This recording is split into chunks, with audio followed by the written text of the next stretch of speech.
Bersyukur buat malam hari ini karena Tuhan beri kami kesempatan untuk ada di dalam hadirat Tuhan dalam momentum perayaan Natal dan juga ulang tahun persekutuan doa kasih karunia yang ke-10. Kami taruh ke dalam tangan Tuhan.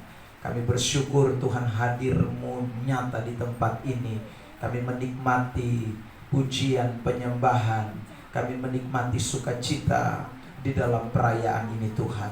Dan telah tiba saatnya untuk kami akan dengarkan firman Allah. Sebelum kami akan membaca, merenungkan apa yang menjadi pesan Tuhan dalam pemberitaan ini, Tuhan berkenan kuasa Roh Kudus-Mu menyatakan hikmat urapan atas setiap kami Tuhan, baik hamba yang berbicara, bahkan semua umat Tuhan yang mendengar. Dan biar kami semua oleh kekuatan itu Roh Kudus kami dibawa kepada pengertian, dan hari lepas hari kami tambah setia melayani Tuhan, berkomitmen untuk terus hidup bergantung hanya kepada Tuhan saja. Terima kasih Tuhan Yesus, kuasai ruangan tempat ini dengan hadirat-Mu. Hati kami semua teristimewa dikuasai oleh Tuhan. Terima kasih Bapa, kami telah siap untuk mendengarkan firman-Mu. Di dalam nama Tuhan Yesus Kristus kami berdoa. Semua kita yang siap diberkati bersama-sama dengan saya, kita berkata amin. Silakan duduk, Tuhan berkati kita semua. Shalom. Sekali lagi shalom. Puji Tuhan, Bapak Ibu Saudara yang terkasih di dalam Tuhan Yesus Kristus. Saya mengucapkan selamat merayakan Natal buat kita semua, dan juga menyongsong tahun baru yang sebentar lagi ada di depan kita. Baik, terima kasih juga buat kesempatan yang diberikan ini untuk boleh bicara berbagi berkat firman Tuhan buat kita semua yang ada di persekutuan doa kasih karunia. Tema yang diberikan untuk sama-sama kita perhatikan malam hari ini adalah Natal memberi dorongan dan komitmen untuk tetap setia melayani Tuhan. Saya ingin mengajak kita untuk mendahului dengan pembacaan ayat firman Tuhan yang menjadi landasan daripada tema ini, dari Lukas pasal 2 ayat yang ke-16 dan ayat yang ke-17. Injil Lukas pasal 2 16-17. Nanti kita semua akan membaca ayat ini bersama-sama dalam hitungan yang ketiga. Lukas 2 ayat 16 dan 17. Kalau sudah temukan boleh katakan amin. Amin. Ya. 1, 2, 3. Lalu mereka cepat-cepat berangkat dan menjumpai Maria dan Yusuf dan bayi itu yang sedang berbaring di dalam palungan. Dan ketika mereka melihatnya, mereka memberitahukan apa yang telah dikatakan kepada mereka tentang anak itu. Bapak Ibu Saudara yang terkasih di dalam Tuhan Yesus Kristus, ayat yang tadi kita baca merupakan penggalan dari cerita tentang gembala-gembala yang ada di padang Efrata, dan kemudian berjumpa dengan malaikat serta para bala tentara sorga Allah yang memberitakan tentang kelahiran Tuhan Yesus Kristus. Lalu setelah malaikat-malaikat itu pergi meninggalkan mereka, sesuai dengan catatan Lukas pasal 2 ayat yang ke-15, maka di ayat yang ke-16 kita menemukan respon atau tanggapan daripada para gembala-gembala tentang berita sorgawi yang mereka terima itu. Dan respon dari berita sorgawi yang mereka terima itu, mereka kemudian dikatakan cepat-cepat berangkat ke Bethlehem untuk menyaksikan apa yang diberitahukan tentang anak itu atau tentang Yesus Kristus. Nah, saudara yang terkasih di dalam Tuhan, ayat ini memberikan kepada kita tema yang tadi saya sudah sebutkan, yaitu Natal memberi dorongan dan komitmen untuk tetap setia melayani Tuhan. Dari manakah kita menemukan, saudaraku, adanya kesetiaan atau dorongan untuk memiliki komitmen setia di dalam melayani Tuhan, saya menemukan satu kata yang diucapkan di ayat yang ke-16 di dalam teks ini, yaitu kata cepat-cepat. Ini kata yang mengandung makna, saudaraku, suatu dorongan untuk kita melayani Tuhan di dalam kesetiaan. Ini adalah satu kata yang terjadi pada peristiwa Natal, dan kata ini memberikan kepada kita dorongan untuk kita melakukan yang namanya setia melayani Tuhan. Saudara yang terkasih di dalam Tuhan Yesus Kristus, kenapa saya sebut kata cepat itu? Ya, cepat-cepat itu menjadi kata yang mendorong kita untuk melayani Tuhan dengan setia, atau memberi komitmen kita melayani Tuhan dengan setia. Saudara, kata itu di dalam bahasa asli Alkitab itu dipakai kata speido. Speido itu artinya suatu tindakan yang disertai dengan suatu perjuangan yang sungguh-sungguh. Jadi saya ulang lagi ya. Kata speido itu bukan hanya sekedar suatu tindakan cepat-cepat atau segera, tetapi itu suatu tindakan yang disertai dengan perjuangan yang sungguh-sungguh. Nah, saudara yang terkasih di dalam Tuhan Yesus Kristus, di dalam kita melayani Tuhan, atau di dalam kita berkomitmen untuk tetap setia, itu tidak hanya bisa sekedar kata-kata, atau tidak hanya bisa sekedar suatu janji, tetapi itu harus merupakan suatu tindakan yang dilakukan secara sungguh-sungguh dalam hidup kekristenan ini. Tanpa suatu tindakan yang sungguh-sungguh, orang tidak mungkin bisa melayani Tuhan. Dalam konteks cerita kita ini, kalau gembala-gembala itu tidak berjuang sungguh-sungguh dengan segera, maka mereka tidak mungkin sampai ke Bethlehem dan kemudian melayani Tuhan atau melayani Yesus yang baru lahir itu. Mereka tidak mungkin bisa memberitakan tentang, saudara, kabar kelahiran Tuhan Yesus itu kepada semua orang di Bethlehem kalau mereka tidak memulai dengan kata cepat-cepat, speido, atau suatu kata yang merupakan tindakan perjuangan yang sungguh-sungguh. Itu tidak mungkin terjadi kalau gembala-gembala ini tidak memiliki kata speido itu atau cepat-cepat itu. Nah, karena itulah kita semua yang hadir pada kesempatan ini, yang ada pada persekutuan doa kasih karunia yang juga berulang tahun pada perayaan ini, saudara yang terkasih dalam Tuhan, kita semua mau diajak untuk memiliki sikap speido itu, atau kita semua mau meneladani gembala-gembala itu yang memiliki suatu komitmen untuk berjuang dengan sungguh-sungguh dalam pekerjaan Tuhan. Kalau kita memiliki perjuangan itu, maka pasti di tahun 2025 dan seterusnya, kalau Tuhan belum datang, kita pasti akan tetap setia melayani Tuhan kita. Ada amin? Nah, saudara yang terkasih di dalam Tuhan Yesus Kristus, kenapa kita mesti setia melayani Tuhan? Ya, karena memang kesetiaan untuk melayani Tuhan itu adalah permintaan Alkitab atau permintaan Tuhan. Orang melayani Tuhan tidak bisa setengah-setengah. Orang melayani Tuhan tidak bisa asal-asal. Orang melayani Tuhan tidak bisa, saudaraku, separuh-separuh. Orang mesti melayani Tuhan dengan sungguh-sungguh, dengan kesetiaan, dengan betul-betul roh yang menyala-nyala. Perhatikan, saya kutip beberapa ayat. Roma pasal 12 ayat yang ke-11 lebih dulu. Kitab Roma pasal 12 ayat 11, begini firman Allah. Janganlah hendaknya kerajinanmu kendor. Itu ayat bilang. Biarlah rohmu menyala-nyala dan layanilah Tuhan. Ya. Jadi melayani Tuhan itu butuh kerajinan. Kalau bicara kerajinan itu berarti kesetiaan. Kalau kita bicara soal kesetiaan, maka itu tidak bisa lepas juga dengan roh yang menyala-nyala. Karena roh yang menyala-nyala itu menyangkut kesungguhan kita, keseriusan kita, komitmen kita di dalam melayani Tuhan. Nah, ini saudara terkasih dalam Tuhan, ini permintaan Alkitab, atau Tuhan menghendaki kita harus melakukan itu dalam hidup kekristenan ini. Nah, saudara yang terkasih dalam Tuhan, maka tadi saya ulang, kata speido itu menjadi penting. Perjuangan yang dengan sungguh-sungguh itu menjadi penting di dalam melayani Tuhan. Saudara, keselamatan itu memang kasih karunia. Ya, Keselamatan itu kasih karunia kita peroleh dengan cuma-cuma, tapi melayani itu mesti perjuangan. Ya.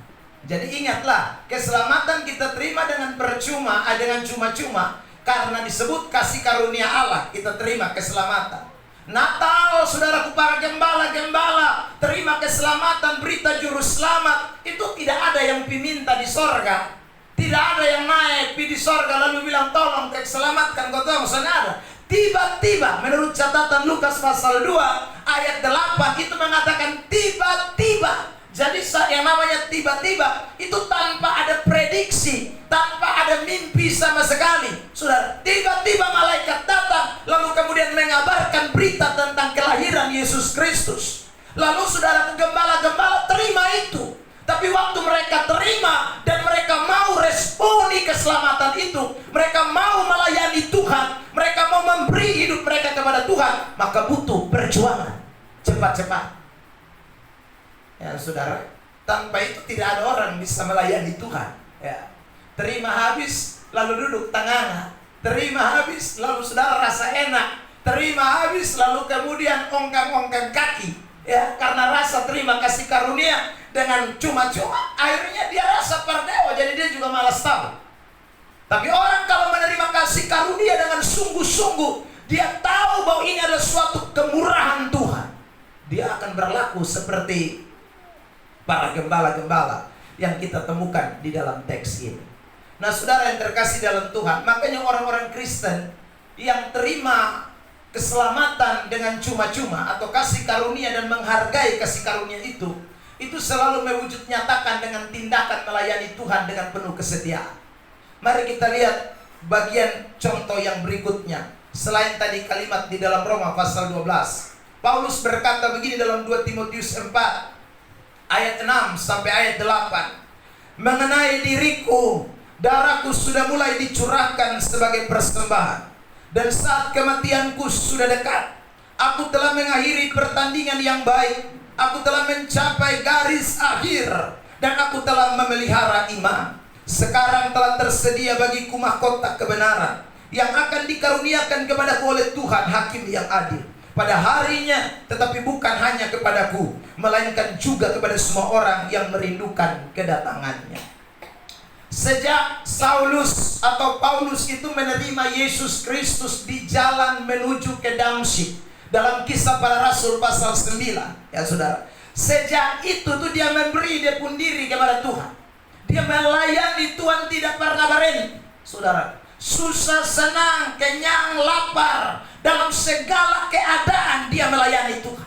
Sampai saudaraku di ayat yang tadi kita baca, dia mulai mencucurkan darahnya, dan saat kematian sudah dekat, dia bilang beta sampai garis akhir, beta sudah sampai kepada tujuan iman. Saudara yang terkasih dalam Tuhan, itu artinya dia betul-betul setia sampai akhir. Dia tidak mandek di tengah jalan, dia tidak berhenti di tengah jalan. Sejak dia terima keselamatan di dalam Yesus, dia mulai berjuang terus untuk setia melayani Tuhan sampai dia katakan darahnya mulai dicurahkan dan saat kematiannya sudah tiba. Hari ini kita semua yang hadir di persekutuan doa kasih karunia, biarlah saudara terkasih dalam Tuhan, semangat Rasul Paulus yang kita dapati di dalam firman Tuhan ini, itu juga mendorong kita semua untuk tidak boleh berhenti di dalam melayani Tuhan. Kesetiaan kita, komitmen kita untuk terus melayani Tuhan sampai Tuhan Yesus datang kembali yang kedua kali. Kiranya terus saudaraku, ya, menggugah hati kita sekali, terus mendorong hati kita sekalian untuk terus melayani Tuhan sampai Tuhan datang kembali. Ada amin? Ada amin? Amin. Bilang samping kiri kanan, berjuang terus. Nah. Ya. Saudara yang terkasih dalam Tuhan, ya, kita ini sedang ada di dalam perjuangan hidup kekristenan ini, ya. Karena itulah melayani Tuhan itu bukan hanya sekedar, saya ulang lagi, komitmen, tetapi itu suatu perjuangan yang harus ditindaklanjuti di dalam hidup kekristenan kita. Saudara yang terkasih di dalam Tuhan Yesus Kristus. Nah, ketika kita diajak untuk berjuang, saudara yang terkasih di dalam Tuhan, tentu kita tidak bisa melakukan itu sendirian. Ya, kita butuh campur tangan Tuhan, kita butuh, saudaraku, kekuatan dari Tuhan, kita butuh semangat dari Tuhan. Makanya saudara, kita kembali kepada konteks cerita kita tentang Lukas pasal 2, para gembala-gembala. Sebelum mereka cepat-cepat atau sebelum mereka mengambil suatu tindakan untuk berjuang, ya, untuk melayani Tuhan di dalam kesungguhan dan di dalam kesetiaan, ada beberapa hal peristiwa yang menjadi titik tolak atau yang menjadi inti mereka akhirnya bisa cepat-cepat, mereka akhirnya bisa berjuang, mereka akhirnya, saudara terkasih dalam Tuhan, mau untuk komitmen setia dengan Tuhan dalam pelayanan. Nah, apa saja titik tolak itu? Mari kita sama-sama perhatikan dari teks kita pada Lukas pasal yang kedua. Perhatikan saudara yang terkasih di dalam Tuhan Yesus Kristus. Ayat yang ke-9 lebih dulu, lalu kemudian ayat yang ke-16. Lukas pasal 2 ayat yang ke-9 dan ayat yang ke-16. Saya bacakan ayat 9. Saya minta tolong Bapak Mama Saudara nanti baca ayat 16. Tiba-tiba berdirilah seorang malaikat Tuhan di dekat mereka, dan kemuliaan Tuhan bersinar meliputi mereka, dan mereka sangat ketakutan. Ayat 16, 1, 2, 3. Ya, belum dapat. Lukas 2 ayat 16. Ya, saya ulangi Lukas 2 ayat 16 dalam hitungan ketiga. 1, 2, 3. Lalu mereka cepat-cepat berangkat dan menjumpai Maria dan Yusuf dan bayi itu yang sedang berbaring di dalam palungan. Saudara perhatikan ayat yang ke-9 tadi dikatakan seorang malaikat Tuhan berdiri dekat mereka. Saudara, lalu kemudian di ayat 16 mereka menjumpai Maria, Yusuf dan bayi itu. Ini menjadi penting. Saudara yang terkasih di dalam Tuhan, saya percaya bahwa kita semua yang hadir pada malam hari ini adalah orang yang mungkin tidak punya pengalaman sehebat para gembala-gembala. Ya saudara, yang bisa melihat malaikat langsung, ya, yang bisa melihat malaikat secara langsung. Ini gembala-gembala, ini luar biasa. Saudara, bukan hanya itu, mereka lalu melihat juga bayi Yesus secara langsung. Ya, mereka mengalami suatu perjumpaan secara langsung dengan Tuhan Yesus. Saudara yang terkasih di dalam Tuhan, ya. Dan ini adalah sesuatu yang menjadi titik tolak mereka melayani Tuhan dengan sungguh-sungguh, cepat-cepat, saudara. Spedeo atau tindakan yang mau berjuang terus-menerus. Karena sekali lagi ada suatu perjumpaan pribadi, perjumpaan yang spektakuler, ada suatu pertemuan yang tidak biasa. Saudara yang terkasih di dalam Tuhan, kalau kita ketemu gubernur biasa, bupati biasa, presiden itu juga biasa. Kenapa biasa? Hanya beda di pangkat saja, ya.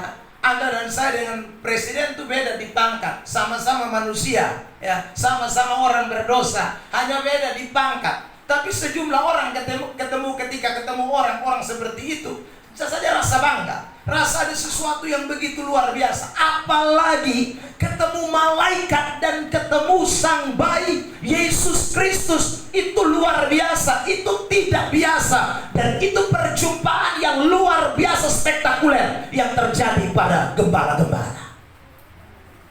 Ada amin? Amin. Saudara yang terkasih dalam Tuhan, nah hari ini ada begitu banyak orang Kristen yang pergi gereja. Ada begitu banyak orang Kristen yang ada di hadirat, saudaraku, katanya di dalam gereja, dia bilang di hadirat Tuhan, tapi dia sendiri tidak pernah rasakan pertemuan dengan Tuhan. Kalau tadi saya katakan gembala-gembala itu berjumpa dengan malaikat dan juga bayi Yesus secara nyata, kita memang sekarang tidak bisa berjumpa secara nyata lagi. Tetapi itu bukan berarti kita tidak bisa mengalami perjumpaan dengan Tuhan. Itu bukan berarti kita tidak bisa lagi merasakan kehadiran Tuhan, atau saudaraku mengalami kekuatan kuasa Tuhan di dalam hidup kita. Hanya bedanya tidak bisa ketemu fisik, Tidak bisa ketemu secara jasmani tubuh, tetapi saudara, kita bisa merasakan Tuhan di dalam hidup kita sekalian. Ada amin? Nah, ini adalah hal yang kita tidak boleh lupakan, saudara. Karena itu yang menjadi sumber semangat kita. Tanpa ada Tuhan di dalam hidup kita, kita tidak punya semangat untuk setia melayani Tuhan. Tanpa ada Tuhan di dalam hidup kita, kita tidak mungkin bisa, saudaraku, berjuang di dalam melayani Tuhan. Tanpa ada Tuhan di dalam hidup kita, kita akan menjadi orang Kristen yang melayani setengah-setengah, tidak mampu setia, tidak bisa sungguh-sungguh, karena tidak ada kekuatan ekstra dalam diri kita. Tapi kalau ada Tuhan di dalam hidup saudara dan saya, maka pasti kita mampu untuk berjuang sampai akhir, karena bukan kita, tapi Allah yang bekerja di dalam hidup kita sekalian. Beri tepuk tangan terbaik buat Tuhan Yesus. Saya mau tunjukkan beberapa ayat ya saudara, tentang bagaimana kalau Tuhan itu ada di dalam saudara dan saya, Dia akan melakukan apa di dalam hidup kita. Mari kita lihat dulu, saudara yang terkasih dalam Tuhan, kitab Yesaya pasal 40. Kitab Yesaya pasal 40 ayat yang ke-28. Yesaya pasal yang ke-40 ya. Perhatikan ayat yang ke-48 ini. Yesaya 40 ayat yang ke-28. Tidakkah kau tahu dan tidakkah kau dengar, Tuhan ialah Allah kekal, yang menciptakan bumi dari ujung ke ujung. Ia tidak menjadi lelah dan tidak menjadi lesu, tidak terduga pengertiannya. Dia memberi kekuatan kepada yang lelah ya. Jadi kalau ada Tuhan dalam hidup kita, memang kadang kita bisa lelah, tapi Tuhan kasih kita kekuatan. Waktu kita berjuang mau melayani Tuhan dengan setia, kadang-kadang kita mulai lemah, tapi kalau Tuhan ada, Dia kasih kita kekuatan. Ada amin? Dan menambahkan semangat kepada yang tiada berdaya. Kadang-kadang kita melayani Tuhan, kita mulai hadapi banyak masalah, tantangan, berbagai macam, saudaraku, di tengah-tengah hidup ini. Tapi karena ada Tuhan, Dia berikan kepada kita semangat untuk tidak boleh kendor di dalam melayani Tuhan. Amin. Saudara yang terkasih dalam Tuhan, karena itu kita butuh Tuhan hadir dalam hidup kita. Kita butuh yang namanya mengalami perjumpaan dengan Tuhan. Dan peristiwa Natal ini menjadi penting ya saudara. Lagu yang sering dinyanyikan ya saudara, Natal itu tidak ada berarti kalau apa Yesus tidak lahir di hati kita. Nah, itu lagu bilang begitu. Maksudnya apa? Ya karena kalau tidak ada Yesus, kita tidak mungkin bisa setia. Kalau tidak ada Yesus, kita tidak mungkin bisa punya kekuatan. Kalau tidak ada Yesus, saudaraku, kita menghadapi masalah, kita drop di tengah jalan, kita bisa mundur, gulung tikar, saudara terkasih dalam Tuhan. Dan saya temukan, ya, banyak persekutuan doa tutup. Ya. Kenapa tutup, saudara terkasih? Melayani tantangan sudah terlalu banyak, ya, penjaga kekirian sendiri sudah mulai lemah, ya sudah siapa lah yang mau berdoa ke siapa? Akhirnya dengan sendirinya hilang. Tapi kita bersyukur, saudara terkasih dalam Tuhan, kita ada di dalam Tuhan. Karena itu di ulang tahun yang ke-10 ini dan sekaligus perayaan Natal, ayo jangan pernah lupa bahwa perjumpaan dengan Tuhan itu menjadi penting ketika kita mau melayani Tuhan dengan kesetiaan. Orang suka bilang begini ya, kalau dia lewat kuburan, dia bilang, wih, dia bulu badan berdiri. Ya saudara, saudara terkasih dalam Tuhan, kenapa bulu badan berdiri? Kalau kita tanya kenapa bulu badan berdiri, dia bilang begini, dia terasa kayak ada setan di belakang, kuntilanak di belakang. Saudara terkasih, jadi orang bisa rasakan hadirat setan kan? Ada saudara, orang bisa rasakan hadirat setan. Bahkan ada orang-orang yang punya, saya sebut orang itu punya indera mungkin ke-9 dan ke-10, bukan hanya ke-7 ya. Karena anjing gonggong kalau panjang-panjang, dia bilang itu ada setan yang mulai bekerja. Itu udah setan. Ya saudara, berarti manusia ini dia punya feeling kuat juga terhadap saudara kehadiran setan. Tapi ada banyak orang di gereja kok tidak rasa hadirat Tuhan. Jadi itu saya perlu pertanyakan, itu dia anak Tuhan atau anak setan itu ya saudara. Lebih rasakan hadirat setan dibandingkan hadirat Tuhan. Ya, lebih sering ketemu setan dibanding ketemu Tuhan. Itu saudaraku, itu perlu dipertanyakan. Anak Tuhan seharusnya sering ketemu Tuhan, bukan ketemu setan. Ada lagi yang lebih bangga, dia bisa lihat setan. Sudah, ya. Tutup mata dia bilang, saya lihat setan ada bergerak. Ya, setan ada datang ini sudah. Coba lu lihat Tuhan yang datang, baik. Lu lihat setan yang datang terus. Ini saudara terkasih dalam Tuhan. Ini orang-orang yang sebenarnya tidak mempunyai keintiman dengan Tuhan. Orang kalau semakin dekat Tuhan, dia lebih rasakan Tuhan dalam hidupnya, bukan setan dalam hidupnya. Orang kalau lebih merasakan Tuhan dalam hidupnya, itu tanda bahwa dia adalah orang-orang yang betul-betul dekat dengan Tuhan. Alkitab bilang Henok itu bergaul karib dengan Tuhan. Ya, Alkitab bilang Musa itu ketemu muka dengan Tuhan. Saudara yang terkasih di dalam Tuhan Yesus Kristus, mereka lebih dekat Tuhan dibandingkan dekat setan. Tapi saya ulang lagi, ada orang-orang yang aneh bagi saya di hari-hari ini, lebih sering ketemu setan dibanding ketemu Tuhan. Mimpi tengah malam dikejar kuntilanak, mimpi tengah malam diceke setan, mimpi tengah malam, pokoknya mimpi yang setan-setan terus. Ya saudara, ketemu suster ngesot nah, ya kuntilanak nah. Ini saudara yang terkasih dalam Tuhan, ini perlu dipertanyakan, ini anak Tuhan atau bukan?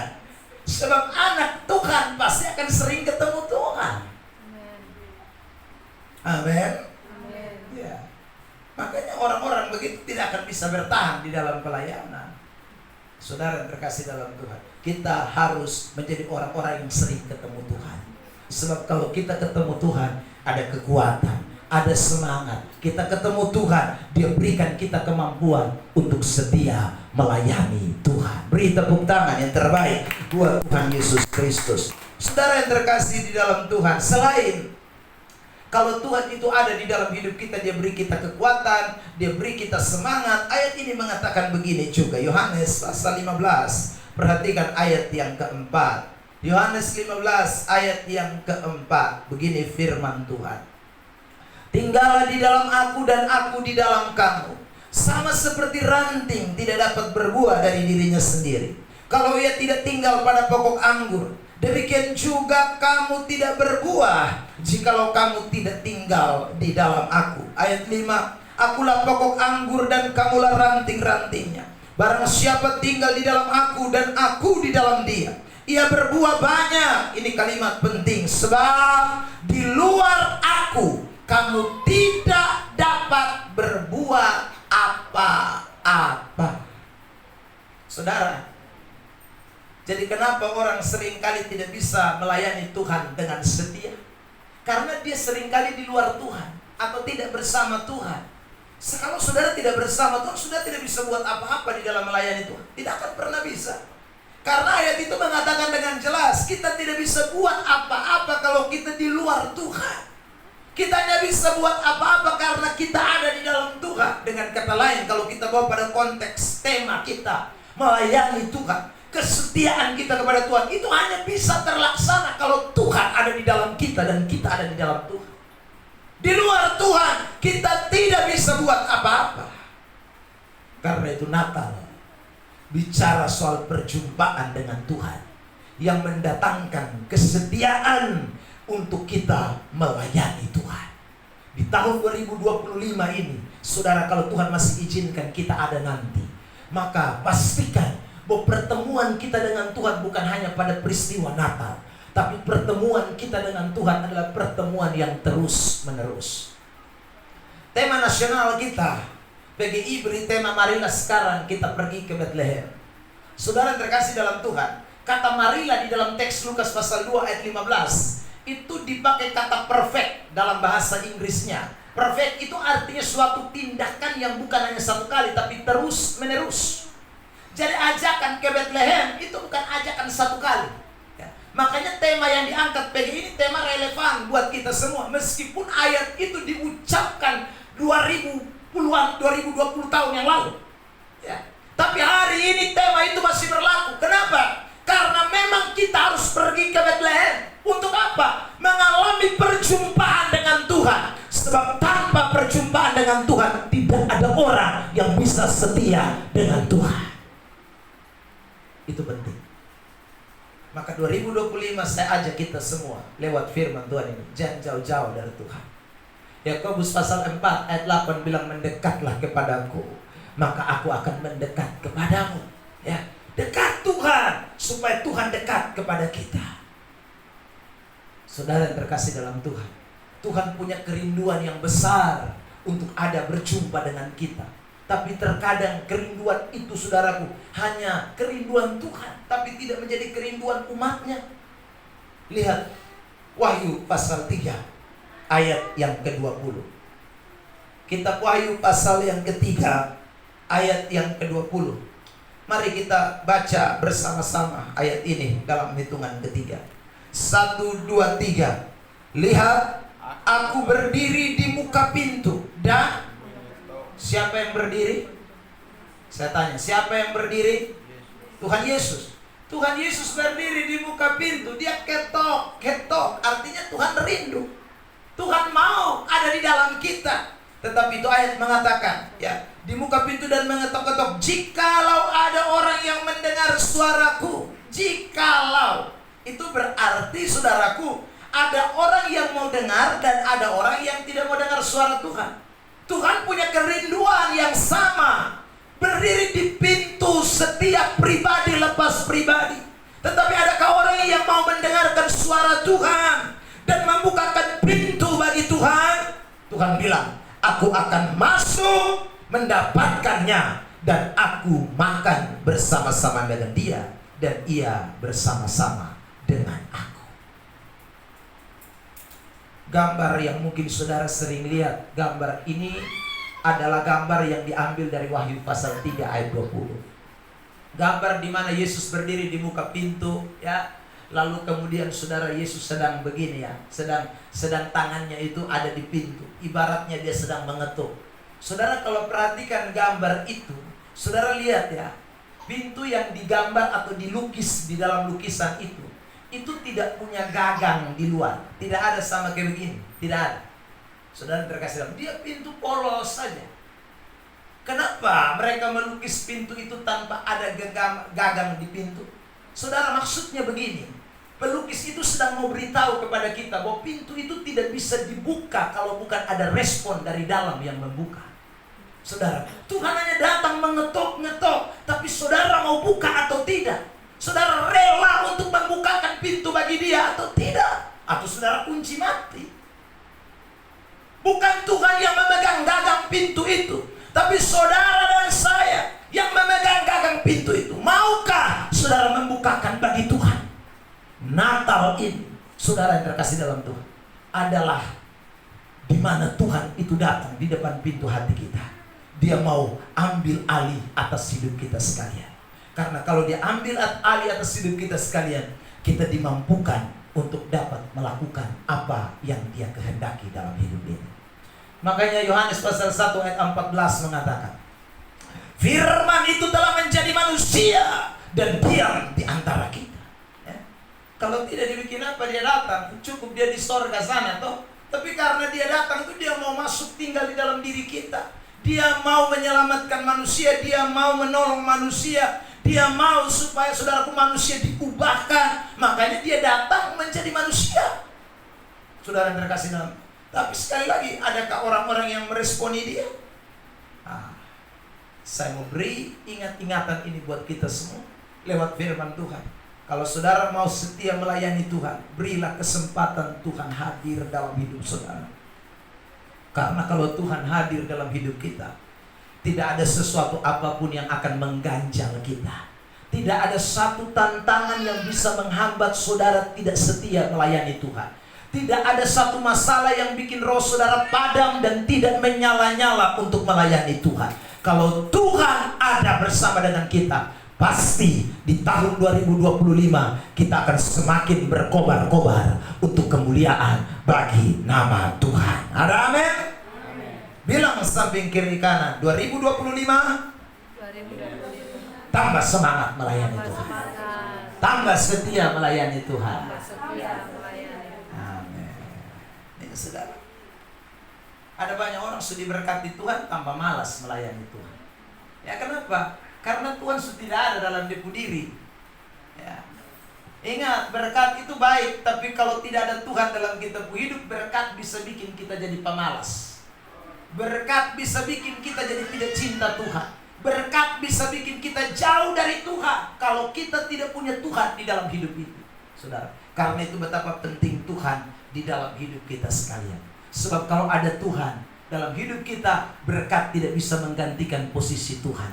Kenyamanan tidak bisa menggantikan posisi Tuhan. Kesuksesan tidak bisa menggantikan posisi Tuhan. Kita akan tetap setia melayani Tuhan sampai Tuhan datang yang kedua kali. Amin. Beri tepuk tangan yang terbaik buat Tuhan Yesus Kristus.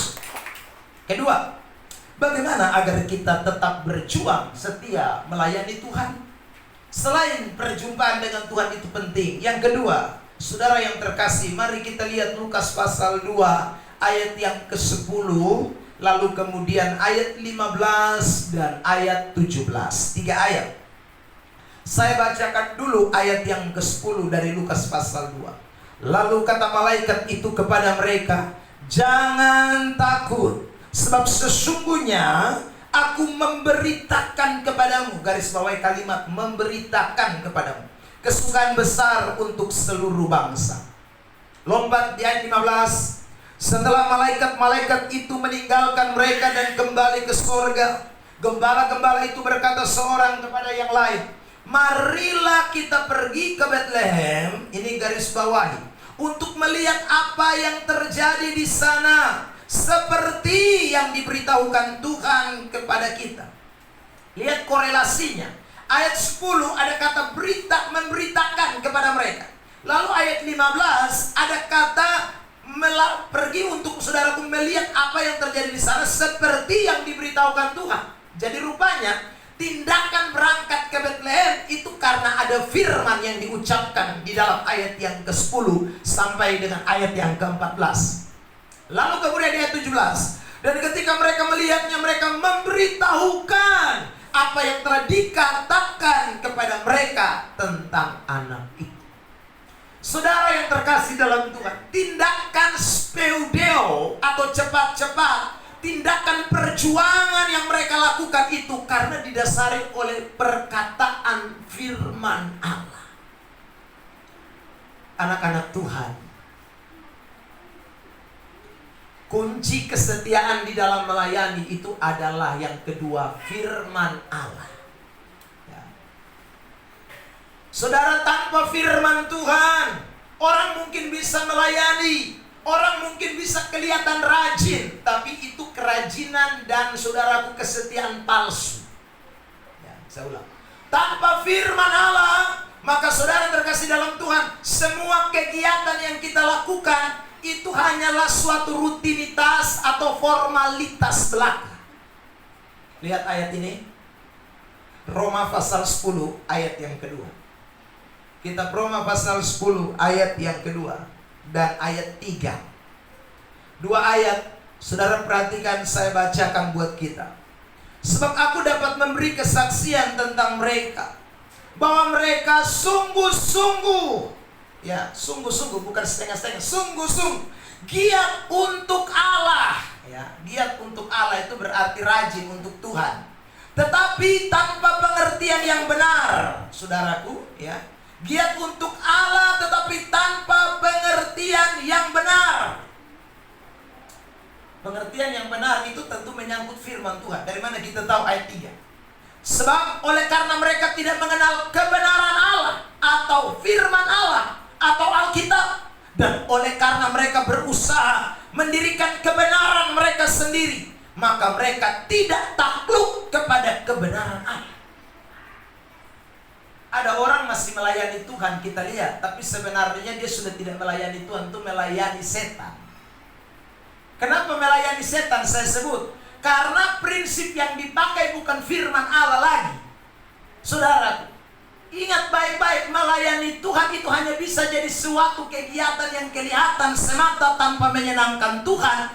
Tanpa dasar firman, itu bisa terjadi. Makanya betapa penting anak-anak Tuhan, kita melayani Tuhan itu patokannya adalah firman Allah. Dasarnya Alkitab, saudara. Ya.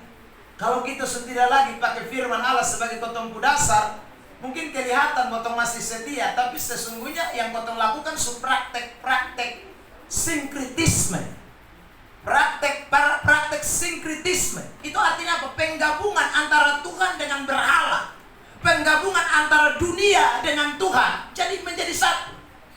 Kelihatan orang itu masih setia, tapi sebenarnya dia cuma dua kaki. Tidak bisa dalam pelayanan pekerjaan Tuhan, itu tidak bisa. Orang kalau mau melayani Tuhan, dia mesti satu kaki.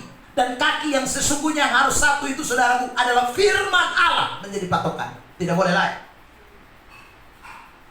Saudara yang terkasih dalam Tuhan, piring mulai bunyi tapi saya belum selesai. Saudara yang terkasih, Anda mesti ingat Bapak, saya tunjukkan beberapa contoh di dalam Alkitab. Ya, Matius 23 ayat 15. Ini orang dong pelayanan mati mampus punya. Tapi saudara, Tuhan bilang lu pelayanan hanya orang pinaraka. Lihat ya, Lukas 23 ayat 15. Celakalah kamu hai ahli-ahli Taurat dan orang-orang Farisi. Hai kamu orang-orang munafik, sebab kamu mengarungi lautan dan menjelajahi daratan untuk mentobatkan satu orang saja menjadi penganut agama. Dan sesudah ia bertobat, kamu menjadikan dia orang neraka yang 2 kali lebih jahat daripada kamu. Wih, dong pelayanan kiri kanan, KKR, KPI terus menerus, tapi ternyata bahwa orang bukan pisau tapi neraka. Kenapa? Karena ajaran yang mereka ajarkan bukan lagi firman Allah. Ajaran yang mereka ajarkan cuma perintah manusia. Ajaran yang mereka ajarkan kebenaran manusia semata, bukan kebenaran Tuhan yang diajarkan. Itu bahaya sekali, anak-anak Tuhan. Makanya hari ini kita mesti sama-sama sungguh-sungguh belajar firman Tuhan. Tadi malam dalam Natal di Naibonat, saya khotbah di sana, saya beritahu, ingat, kalau kita bicara soal kebenaran di dalam Alkitab itu ada 2.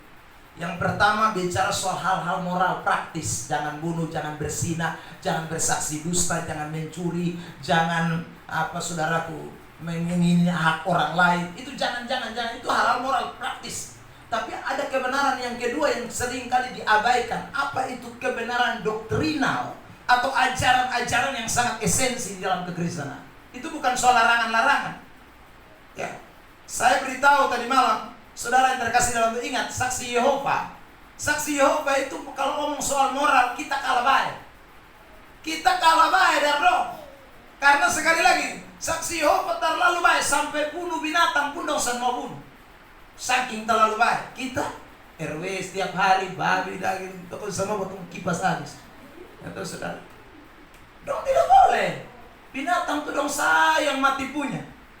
Ya. Jangankan saudaraku anjing, babi dan segala macam. Lalat hinggap saja dong berani pukul. Nyamuk saya dong usir tuh, usir dengan kesopanan, saudara. Ya. Kalau kita kan kalau nyamuk gigit hinggap di kita kemarin, kita akan pukul kuat-kuat. Kalau dong tidak bisa, dong mesti usir pelan-pelan. Muk, lari so, jangan gigit beta. Nah, saudara. Lalu tuh usir pelan-pelan. Kenapa? Saking dong betul-betul saudaraku hidup dalam hal moral itu dengan penuh sungguh-sungguh. Jangankan minum moke, teh saja dong tidak minum, saudara terkasih dalam Tuhan. Ya, saudara yang terkasih dalam Tuhan. Jadi terlalu baiknya mereka itu, saking terlalu baik, akhirnya Alkitab pun mereka langgar semua. Sorga dan neraka ada, dong bilang hanya ada sorga, neraka tidak ada. Itu saksi Yehova. Saudara, jadi hal moral mereka baik, tapi ajaran mereka sesat. Allah Tritunggal mereka tidak percaya. Roh Kudus mereka tidak yakini. Mereka cuma bilang itu kekuatan tenaga aktif. Ya. Padahal Roh Kudus itu roh Allah, Allah sendiri. Tapi mereka tidak meyakini itu, saksi Yehova. Jadi saudara, secara moral mereka baik, tetapi secara doktrin mereka hancur. Tetapi juga ada kalangan orang Kristen yang doktrinnya pintar mati. Allah Tritunggal kalau dia khotbah itu luar kepala, saudara terkasih dalam Tuhan.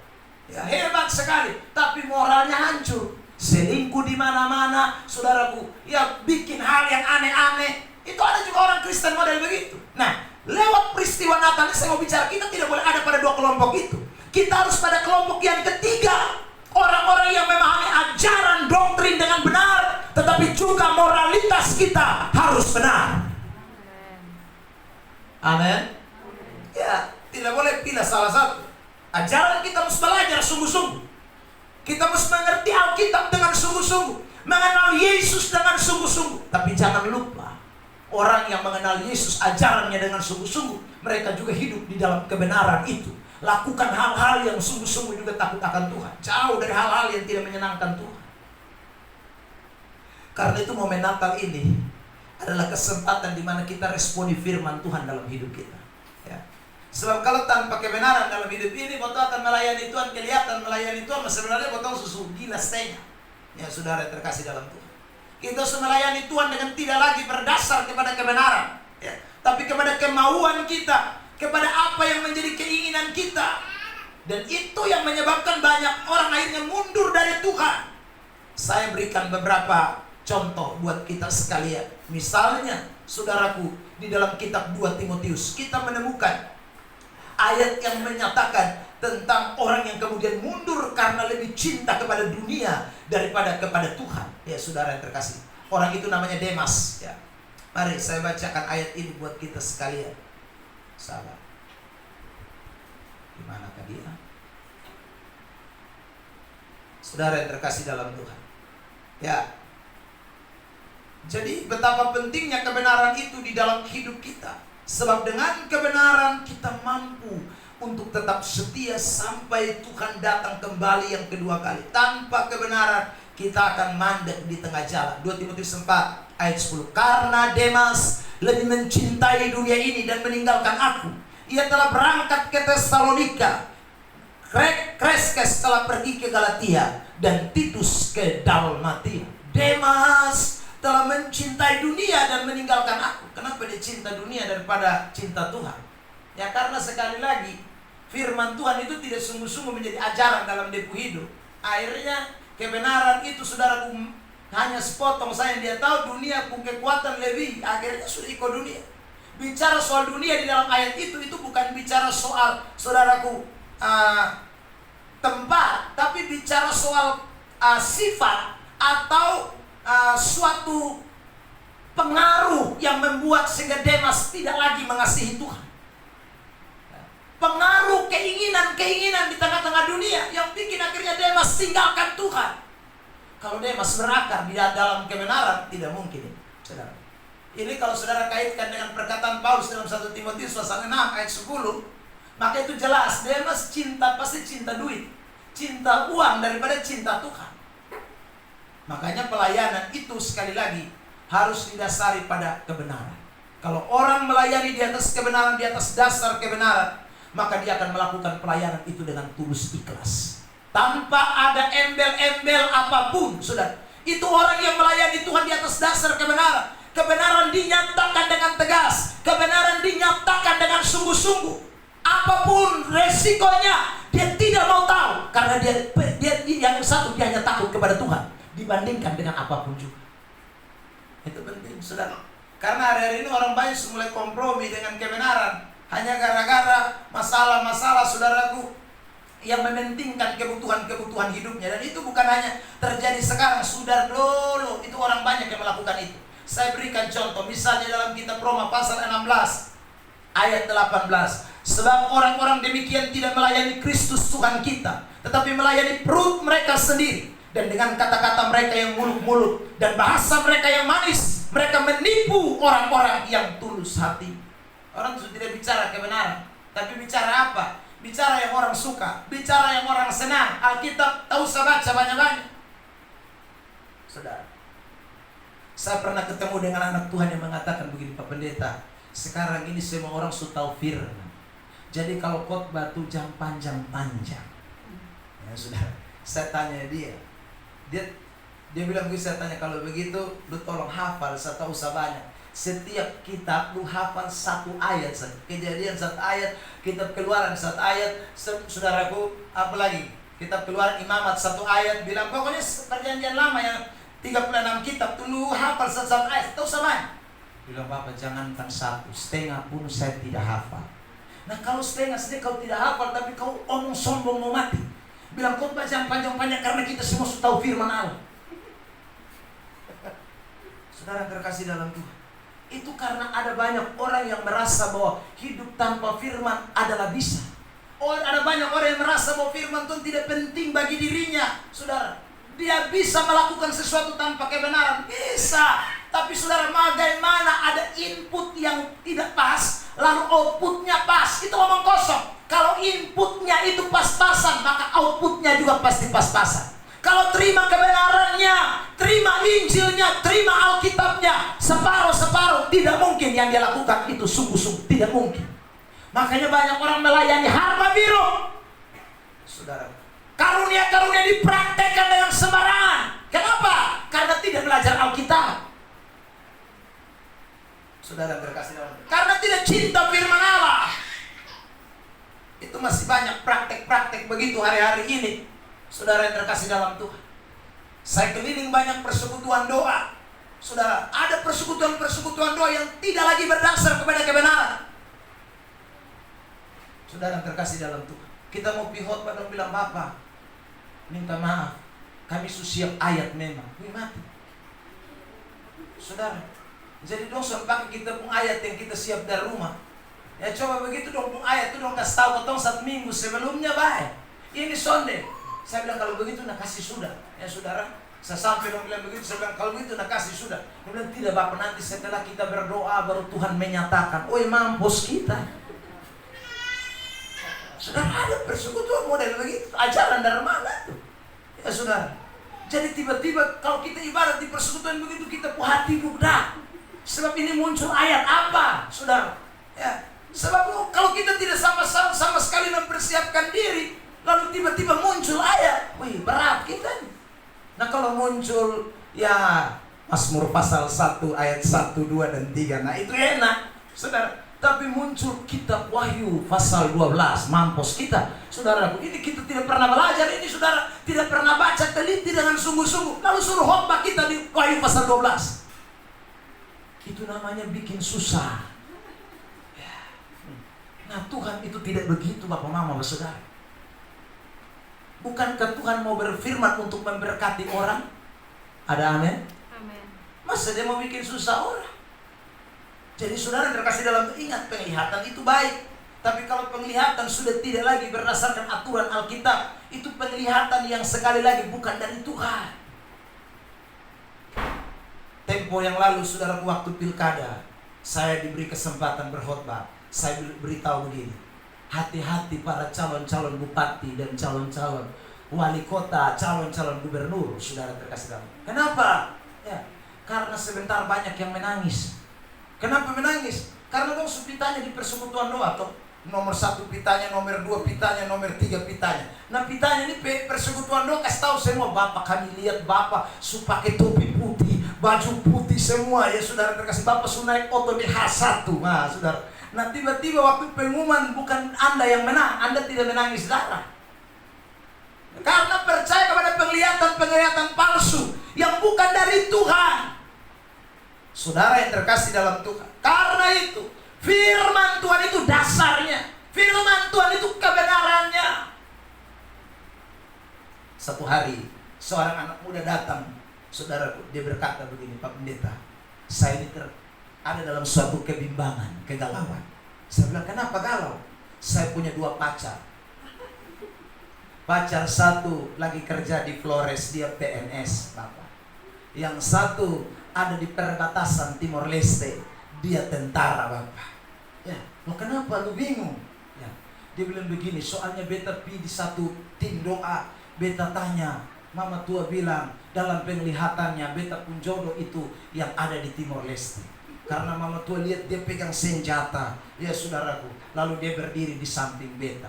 Tapi Bapak, karena beta ini cinta yang ada di Flores, jadi beta pitanya lagi tim doa yang lain, Bapak.